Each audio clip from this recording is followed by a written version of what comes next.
Assalamualaikum warahmatullahi wabarakatuh. Selamat pagi anak-anak. Hari ini kita akan belajar tema 3, subtema 4, pembelajaran yang ke-6. Sebelum kita menginjak pelajaran tersebut, marilah kita berdoa.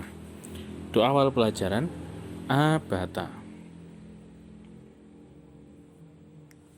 Berdoa cukup. Nah, anak-anak, sekarang siapkan buku tulis kalian, buku elektronik kalian, dan alat tulis kalian. Ini adalah pembelajaran terakhir di tema yang ketiga. Setelah ini kita akan menginjak ke tema 4. Nah, di pembelajaran pada pagi hari ini, kita akan mengulang kembali tentang berbagai perubahan wujud yang ada di sekitar kita. Perubahan wujud itu yang dialami dalam kehidupan kita sehari-hari. Alam dipersiapkan oleh Allah Subhanahu wa Ta'ala agar manusia dapat tinggal di bumi dengan nyaman. Nah, perubahan wujud benda merupakan adalah salah satu contoh buktinya. Nah, anak-anak, sekarang Pak Horul ingin kalian tenang dulu dan marilah kita belajar secara bersama-sama. Bismillahirrahmanirrahim. Assalamualaikum adik-adik. Di video kali ini kita akan belajar materi kelas 3, tema 3, benda di sekitarku, subtema 4, keajaiban perubahan wujud di sekitarku, pembelajaran 6. Tujuan pembelajaran ini sebagai berikut.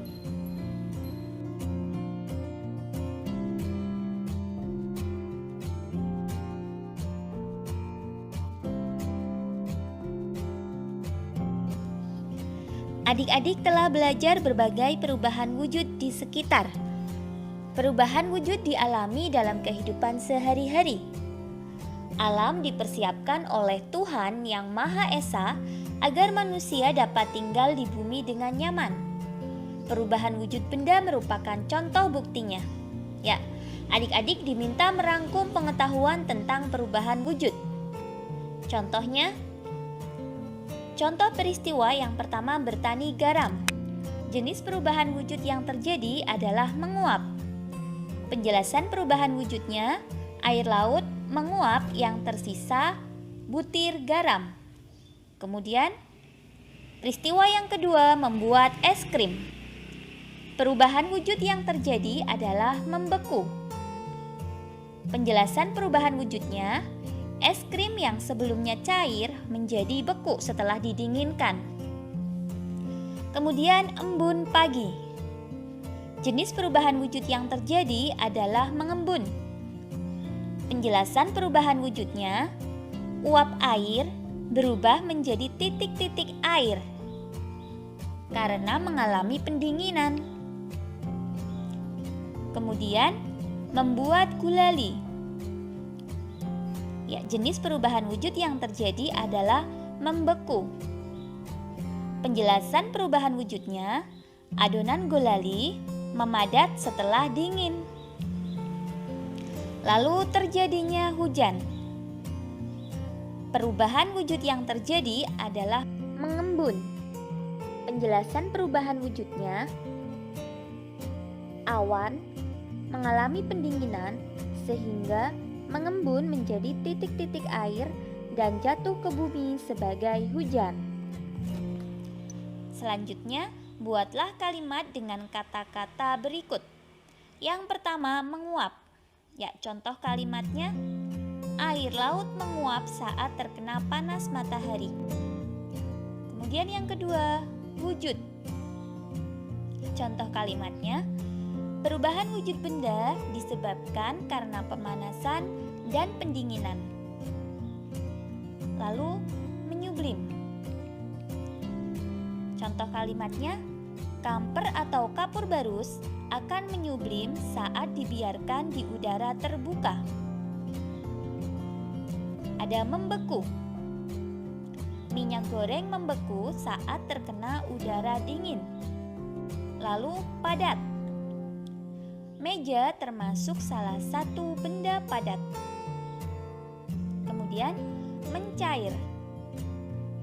Contoh kalimatnya, Es batu akan mencair jika dibiarkan di udara terbuka. Selanjutnya, gas. Uap air termasuk benda gas. Cair. Minyak goreng termasuk benda cair. Mengembun. Uap air yang berada di sekitar gelas yang berisi es akan mengembun. Proses. Proses mencair membutuhkan panas. Ayo berlatih. Perubahan wujud di alam terjadi setiap saat. Perubahan wujud dapat ditemui saat beraktivitas di dalam maupun di luar rumah. Susunlah aktivitasmu sehari-hari, mulai dari bangun tidur di pagi hingga kembali tidur di malam hari. Perlihatkan jadwalmu kepada temanmu. Ya, setelah itu bandingkan, apakah kalian mempunyai kegiatan yang sama? Ayo mengamati. Siti tinggal di desa. Masyarakat desa tempat tinggal Siti rukun dan damai. Terciptanya hidup rukun dan damai berkat adanya persatuan dan kesatuan di antara sesama warga. Tetangga Siti berasal dari suku yang berbeda-beda. Agamanya pun berbeda-beda. Setiap warga saling menghormati perbedaan tersebut. Jika ada tetangga yang sakit, mereka akan saling menjenguk. Selain menjenguk, juga membantu. Bagaimana dengan lingkungan tempat tinggalmu? Apakah setiap orang di lingkungan tempat tinggalmu menunjukkan sikap saling bersatu? Nah, berilah tanda centang keadaan yang menunjukkan sikap saling bersatu yang kamu amati di daerah tempat tinggalmu.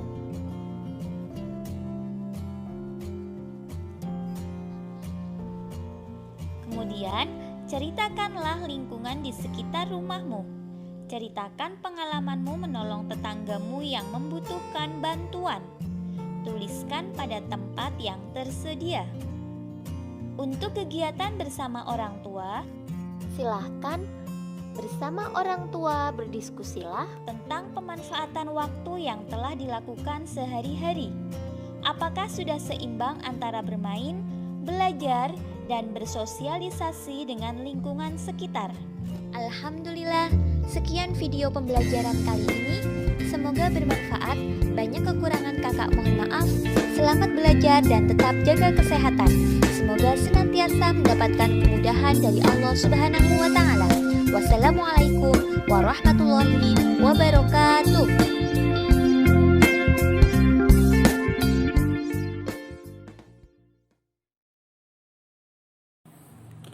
Alhamdulillahirrabbilalamin. Pembelajaran pada pagi hari ini telah selesai. Nah anak-anak, untuk hari ini Pak Rul rasa cukup di tematika. Untuk hari besok kita sudah memasuki ke tema 4.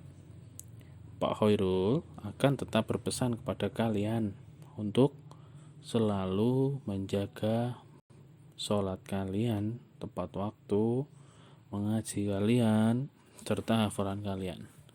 Dan jangan lupakan protokol kesehatan 3M. M yang pertama adalah iman. Kita wajib beriman kepada Allah Subhanahu wa Ta'ala, menjalankan segala perintahnya dan menjauhi segala larangannya. M yang kedua adalah aman. Kita aman saat kita menggunakan masker, menjaga jarak dengan orang lain, mencuci tangan sebelum dan setelah memegang sesuatu, dan kita tidak memegang area wajah. Ingat-ingat. M yang ketiga adalah imun, makan makanan yang bergizi, dan melakukan olahraga setiap hari secara rutin. Nah anak-anak, dikarenakan pandemi ternyata sudah dekat dengan kita, maka Pak Harul tetap akan berpesan kepada kalian selalu jalankan protokol kesehatan itu ya. Paham ya anak-anak? Semoga kita semua bisa terlindung dari pandemi ini dan pandemi ini bisa segera berakhir. Jangan lupa setiap sholat kalian, Pak Horul mohon untuk berdoa. Berdoalah agar pandemi ini segera berakhir, yang sakit lekas sembuh dan yang sehat akan tetap sehat. Dan wilayah Wonogiri terbebas dari COVID-19, Mbak Turutno juga terbebas dari COVID-19, dan kita nanti jika semua sudah terbebas dari COVID-19, kita bisa pembelajaran tatap muka di sekolah. Itu yang paling kita tunggu-tunggu. Jadi Pak Horul mohon di setiap doa kalian, doakan kedua orang tua kalian, mintalah yang baik-baik, dan Pak Horul minta tolong untuk berdoa agar pandemi ini segera berakhir, karena hanya Allah lah tempat kita bersandar memohon pertolongan. Pak Horul mohon maaf jika dalam video ini terdapat kesalahan kata yang kurang jelas atau suara yang kurang jelas maupun gambar yang kurang jernih. Pak Horul mohon maaf. Terima kasih. Billahi taufiq wal hidayah. Wassalamualaikum warahmatullahi wabarakatuh.